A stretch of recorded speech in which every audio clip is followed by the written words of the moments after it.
ನನ್ನ ನಿಜ ಹಂತಕ್ಕೆ ಮುಟ್ಟಿದೆ, ನಿಮಗೆ ನಾನು ಋಣಿಯಾಗಿದ್ದೇನೆ. ಯಾಕೆಂದರೆ ಕಾಲೇಜಿನ ಹತ್ತಿರ ಅದರ ನಂತರ ಏನೆಲ್ಲಾಯಿತು ನಾನು ಸಾಧಿಸಿಕೊಳ್ಳಲಿಕ್ಕಿಲ್ಲ. ಆ ನಂತರ ಮಂಗಳೂರು ಬಿಟ್ಟು ತುಮಕೂರು ರಾತ್ರಿ ವಿಶ್ವವಿದ್ಯಾಲಯ ಹೋಗಿದ್ದೇನೆ. ಅಲ್ಲ ಧರ್ಮಸ್ಥಳ ಏಳನೇ ಹತ್ತ ನಂತರ ಅದನ್ನು ಸಿಕ್ಕಿಲ್ಲ. ಇವತ್ತು 2 ವರ್ಷ 1 ವರ್ಷ ಕಾಯ್ತು. ಆದರೆ ಇವತ್ತಿಗೆ ಭಾಳ ಸಂತೋಷ ಆಗ್ತದೆ ನನಗೆ. ಒಬ್ಬ ಸಾಮಾನ್ಯ ಮನುಷ್ಯನು, ₹1 ಬೆಲೆ ಬಾಳದ ಮನುಷ್ಯನು ಒಂದು ಕನ್ನಡ ಪತ್ರಿಕೆ ಅರೆಕಳದ ಬೈಮಾಡಿಯಲ್ಲಿ ಹುಟ್ಟಿ ಬೆಳೆದ ಪತ್ರಿಕೆ, ಕನ್ನಡ ಪತ್ರಿಕೆಯಲ್ಲಿ ಬರೆದು ದೇಶದ ಅತ್ಯಂತ ಗೌರವ ಒಂದು ದೇಶದ ಮೂಲೆಯಿಂದ ರಾಷ್ಟ್ರಪತಿಯವರೇ ಕಳಿಸಿದ್ದಕ್ಕೆ ನಾನು ನಿಮಗೆ ಇಂಗ್ಲೀಷ್ ನನ್ನನ್ನು ತೋರಿಸಿದವರು ಅಂತ ಕೂಡ ಒಂದು 2003 ಸೆಪ್ಟೆಂಬರ್ 16 ತಾರೀಕಿಗೆ ನನ್ನನ್ನು 2004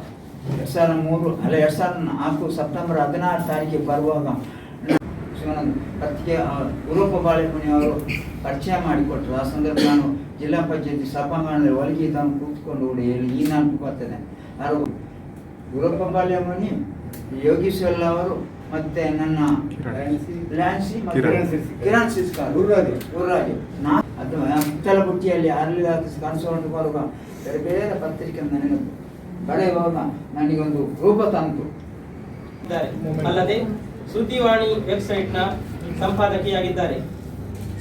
ಇವರಿಗೆ ಮಾಮ್ ಇಂದು